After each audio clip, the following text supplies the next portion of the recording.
কিরে বাবা কিছু না জানা হঠাৎ করে চলে আসলি? আরে গাড়ি কার? এই গাড়ি ডেপুটি ডিরেক্টর সাদিক সাহেবের ছেলের। তারপরে তোর গাড়ি? তোর গাড়ি?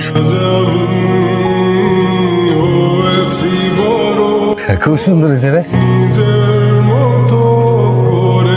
দাদা ভাই। দেখছো এটা কার গাড়ি? আরে আমার ছেলে স্বামী।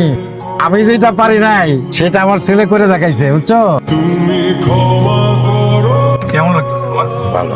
সন্তান যখন ভালো থাকে, অনেক বড় কিছু করে, তখন নিজেকে সফল মনে হয়। মনে হয় যে বাবা হিসেবে আমি সার্থক, নিজের পায়ে দাঁড়াইছিস। মনে হয় যে আমার সে সফল আর কেউ আছে।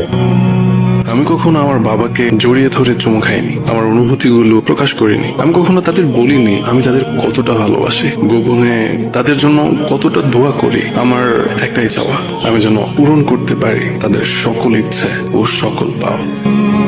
বাবা তুমি